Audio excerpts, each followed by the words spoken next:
Hey, what's up, people? Piz out here, and today I want to talk to you guys about the zombie epic World War Z. But before I start talking about the film, I have to talk about the publicly documented production problems that plagued the film. That's right, a film about a plague was plagued with production problems, particularly behind the scenes. A lot of infighting occurred between the director Mark Forster and the producer and star of the film, Brad Pitt. At one point, they weren't even talking to each other on set. I believe the release date of the film was pushed back at least once, if not twice, to accommodate reshoots. The budget just shot through the roof. I mean, it had every earmark of a big budgeted summer flop. So knowing that the movie was plagued with these kind of production problems and reshoots, etc., seeing the final product of the film was actually quite interesting. And the movie, which is based on a popular book by Max Brooks, details this plague that is just unleashed upon the earth, and this retired UN investigator played by Brad Pitt is sort of brought onto the scene to figure out, exactly what it is and how can they combat it. And his journey leads him from Philadelphia to Jerusalem to, I believe it was India, and just all over the place, trying to track down patient zero and talk to people who were there at the beginning and find out, just how to combat this plague. And when the first sort of slew of early reviews for World War Z came in, I remember reading them and thinking that they sounded pretty cool, because even though they had differing sort of views about the movie, they all agree that it's more of a global pandemic film than a zombie apocalypse film, which it really is. It's more of a global pandemic film with a zombie twist, because, I mean, let's face it, everybody loves zombies. Zombies are popular, zombies sell, zombies equal money. And I was really pleased to see that it was more the former than the latter, because really, I mean, I'm just on zombie overload. I mean, zombies are just everywhere. TV, movies, just infiltrated every aspect and every corner of pop culture. The plague, the virus itself, is very different from any other sort of zombie film that we've seen. It really reminded me more so of the infected people from the movie Wreck, with a little bit of the vampires from 30 Days of Night tossed in.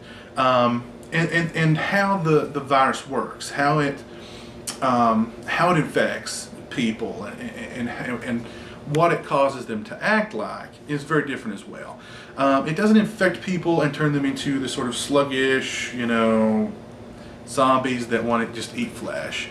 It turns people into, in my head, I kept calling them rabid weasels. I'd see them, there's rabid weasels, because, I mean, they're just, their motivation is to attack you, bite you,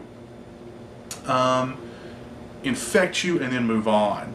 And they talk about it throughout the film, that the virus, they make it sound like the virus is almost self-aware, that it has an agenda, and that its agenda is to simply infest the entire world and destroy humanity.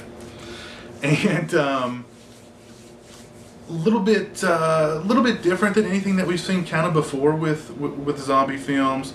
And the fact that the plague knows, and that the plague is kind of thinking, and that leads to really sort of the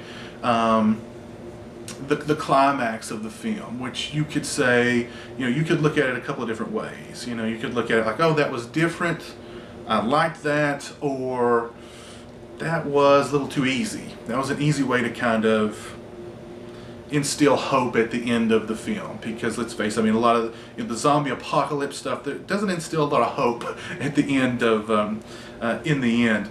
But I really enjoyed the fact that it was more of a global pandemic movie than just a straight up zombie apocalypse movie, because it lent more of an air of realism to the film. A global pandemic can happen. I mean, think of SARS, think of H1N1, think of the bird flu. I mean, those were real pandemics that happened and killed a lot of people. That can happen. I really appreciated that. I loved the broad scope of the film. I loved the epic sort of feel of the movie. There were a lot of great action set pieces. You know, the zombies attacking Philadelphia was great. The zombies attacking Jerusalem was great. Just a lot of tension, a lot of suspense the movie creates. The CGI in the film, which if you saw the trailer was just soaked in just what really looked like bad CGI that made me think back to I Am Legend, and you know, I just sent chills up my spine thinking that every one of the zombies were going to be just, you know, CGI. They would all look the same, they'd just be CGI, and it would be awful. The scene that, of course, that's in the trailer of the zombies climbing up each other to get to the top of this tall wall, in the actual film, it looks a lot better than it does on the trailer. And really, I have to say, the CGI for the most part is really kind of understated, which was greatly appreciated. There's CGI in the film, but again, understated. But yeah, a lot of great action set pieces. There's a great action sequence that takes place on a plane. Just really taut, really tight. A lot of action. You know, it feels like an epic film. It's over 2 hours running length, but it doesn't feel like over 2 hours in running length. I was really surprised with how much I enjoyed the film and how tight it was, considering all the problems that plagued it during its production. You know, I highly recommend it. I had a really good time watching it. It was highly entertaining. I just walked out feeling satisfied, like I'd watched just a really good film. You know, it does have its problems. It's PG-13, and it's very, very PG-13. I mean, it's very dry. Not a lot of bloodshed, no gore. The action sequences are a little tame as far as, you know, they sort of cut away. A lot of things happen off screen.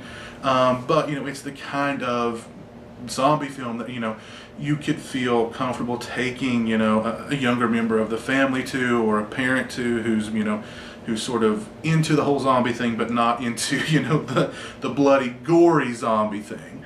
But really, I mean, that's the only, you know, the only con that I can think to give to the film, to be perfectly honest.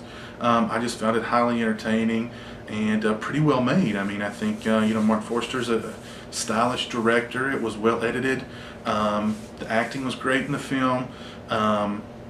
Just all around was very, very pleased with the movie. I mean, it turned out to be a pretty darn good sort of summer popcorn movie, and I highly recommend it. So I mean, if you guys are kind of on the fence about World War Z because you heard about the production problems, or you know, it's rated PG-13, or because, you know, the trailer, you know, like me, you thought the trailer just looked bad because of all the CGI that was in the trailer, you know, I say run out and watch it. At the very least, try and take in a matinee.